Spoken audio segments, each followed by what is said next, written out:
Well, hello everybody. It's Gabby, your admin for IBS Solution, and I'm going to speak to you today on behalf of Desiree as well. So, who here has had an amazing holiday season, yet now they're suffering? I know I'm certainly one of those. It's strange, isn't it? We seem to just completely indulge in all the wrong things over that time period. I mean, certainly in the last 2 weeks, I've been eating things that I wouldn't normally consider at all. Yet, if you think about, I guess, what we were like in caveman times, I mean, winter is a time actually for resting, sleeping, eating stored food. So there'd be quite a lot of dried meats, there'd be dried teas, herbs, root vegetables, but really very little eating. So winter was a time for hibernating. Look at all the mammals around us. They don't eat much. They store ready for a little bit over winter, but really they fast a lot. And what do? We do completely the opposite. I know I did, completely indulged, and our bodies suffer for it. So who here at the moment is feeling uncomfortable, bloated, maybe constipated, getting stomach cramps, maybe diarrhea? These are all signs that your body is not happy. Who would be if it's being asked to work so hard when really we should almost be hibernating? So I thought today we could perhaps talk about 7 ways that you can beat that bloat and really try and avoid the aftermath of that holiday season. The first tip that I have, this is 2019. This is a new year, a new opportunity. So put behind you everything that you've done so far, put it down to experience. It's just one of those things. But moving forward, what are you going to do that's going to change things for 2019 and make your digestion better? So the first tip would be, now is the time. Do it now. Cut out the worst offenders. And I have to say, you probably know what they are. I know that if I eat certain foods, I know that I will suffer for it. Why do we do it? It's interesting, isn't it? That's a whole other topic. But going forward, cut out your worst offenders now. So generally, that's things like sugar. Sugar is in a lot of things, so check labels. Sweeteners, that's often substituted in cases of sugar. Wheat or gluten or dairy or additives. These are all things that potentially people can react to, and you'll probably know what your triggers are. So do it now, cut them out, and give yourself a time period of avoiding those foods. Generally, I would say somewhere around the 6-week mark, and that may seem like a long time, but food reactions, they can take up to 3 days to appear, so you might not know what those foods are exactly, but they can take a good 6 weeks to clear as well.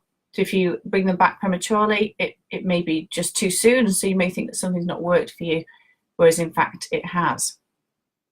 Tip number 2 would be to hydrate your system. Water is needed by every single cell in the body. And the brain is, I think it's something like 90% water. The rest of the cells are about 70% water. So we desperately need it. And it helps to flush things out. Again, it's the start of the year, so what a great opportunity to just gently support those internal organs. So the kidneys and the lymphatic system, they really require water. You can use just plain water as it is. Although there's many people in the IBS group who say water just makes them bloat, so they feel they can't drink it at all. My thoughts there would be to perhaps try some herbal teas instead. Parsley is wonderful for flushing the system. Fresh lemon in the water as well. Or even chop up different fruits or veggies, things like cucumber, apples, strawberries, and pop those into the water and drink it that way. It's really nice to hydrate the body with quite moist foods as well, so foods that have water content already, such as your fruits and vegetables. But when you've got that really uncomfortable, bloated feeling all the time, no matter what you're eating, to me, it's a bit like the stomach is almost like seized up. It's not really moving food through effectively. and there's a sense of heaviness and fatigue, and it's hard to get out of bed at this time of year. It's always so much more difficult. It's dark outside, it's cold, you feel sluggish and heavy. And one of the great ways of waking the body up, this is tip number 3, is to actually start using digestive bitters. Now, Desiree and I talk about these a lot because we absolutely love them. They are a great way of getting your bile flowing, your pancreatic juices, your digestive enzymes, your hydrochloric acid. These are all things that your body requires just to break foods down. But lots of different food groups, your carbs, fats, and proteins, and each requires a different enzyme. So the bitters help to stimulate that. So bitters can be things like turmeric, artichoke, black radish. It can be foods that actually taste quite bitter. So that can be things like rocket, I think you call that arugula, spinach, endive, radicchio. These are all things that have a bitter quality. And then sour is quite important as well. So sour would be things like artichoke, but also lemon juice and even some raw live yogurt as well. And what that does is it stimulates all of the digestive organs and is really useful when you feel so bloated that you feel sick. So that nausea, that rising nausea, or people that are kind of missing breakfast in the morning because they still feel nauseous, these are signs that the stomach is perhaps a little congested and a little bit slow. So it wakes up the digestive juices. It's wonderful. Milk thistle is probably quite a well-known herb that people have heard of. That's classed as a bitter. And dandelion roots are as well. They're wonderful. And there's lots of discussion on the group as well about different forms of probiotics. So this would be my next tip, is investing in a really good quality probiotic. Now here I'd suggest not skimping out. I wouldn't go with the cheapest. I've definitely read studies where I can't think of the company, but there was a company where it claimed there was a certain amount of probiotics in it, and when they tested it, actually didn't contain anything at all. I do believe in placebo effect to some extent, but I thought that was a bit ridiculous. So you want to be paying in UK money somewhere around £30. I guess that's around $50 to $60 in US. I'm not too sure of the conversion, but you know, there should be plenty of strains of beneficial bacteria. And generally, I would say start slowly with smaller amounts and work your way up. So I will link a previous video that I've done about probiotics because they are really confusing. There's loads of information out there. So if you look in the comments, I will link to that video which talks about different sorts of strains. But having billions of beneficial bacteria, it helps in the actual breakdown of food and to create a really good healthy bowel movement as well in the large intestine. Anything that your body doesn't want, which is called metabolic waste, has to be fermented and broken down. And it's the beneficial bacteria that do that. So if you're the type of person that is passing quite smelly gas, that shows us that there's quite high levels of methane. So methane is generally quite smelly. If you're the type of person that you're quite windy, but they have very little odor, there's more of a hydrogen element there. And there's different choices of probiotics depending on what you're suffering from, really. So I suggest doing some research into it and starting on probiotics to help redress the balance within the gut. Now, one of my other tips is really trying to, I guess it's easy to have meals which are perhaps pre-prepared or that you've bought something in the shop. But I'd suggest trying to go with more plant-based food. So what that means is the food isn't in a packet. It still looks like it's come out of the ground. Yeah, that's real food. From that, we can then do something with it. So, for example, eggs is a real food. That's a great breakfast choice. Lunchtime, maybe nice green leafy vegetable salad. You may want to do some nice roasted veggies with that. But you can see each of the elements. You know what it is. You know what's there. When something's been combined, frozen, prepackaged, loads of salt, loads of sugar, loads of different types of trans fats, the body literally just doesn't know what to do with it, doesn't know how to digest it, doesn't know where to put it or package it or absorb it. And of course, you will get reactions with this. So you will feel yourself bloating, feeling tired. You will get that stomach cramp and then have to rush off to the toilet. Or maybe the fiber content just isn't there and the body can't form a proper bowel movement from it. So eat food in their whole natural state, and eat more plant-based foods as well. It does help to sweep out the colon.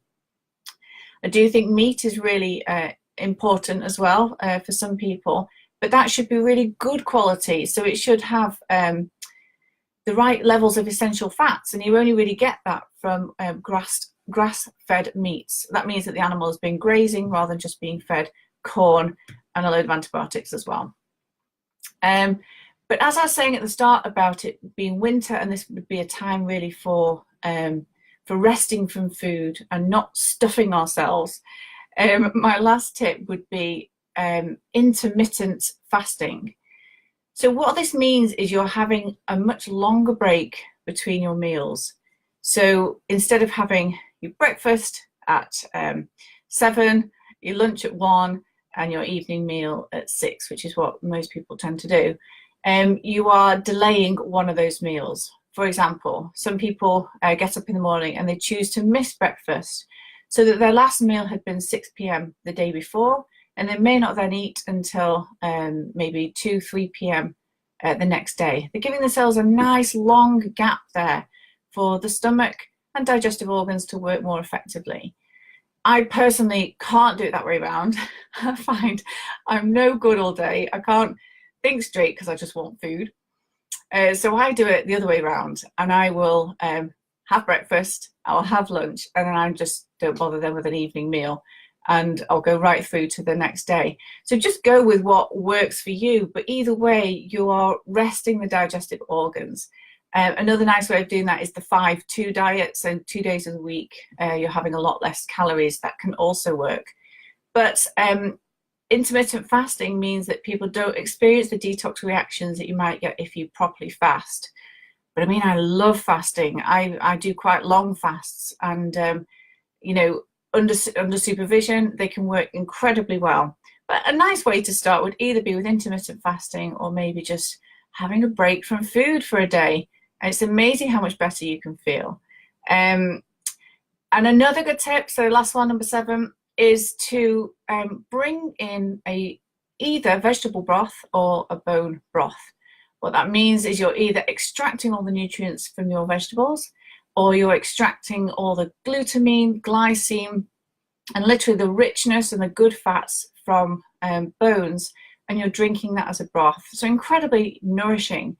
It's a great way of helping heal the intestinal lining, which is within the small intestine. It helps with all those tight junctions that should be nice and tight, but what can happen in cases of diarrhea or constipation or gut overpermeability is, instead of those tight junctions being like that, they're actually open, and that's where you can start getting lots of food reactions. So vegetable broths or bone broths can be really beneficial. They can be drunk throughout the day. You can have 2 or 3 mugs of that a day, or you can actually make a nice soup or include it in your stew as well.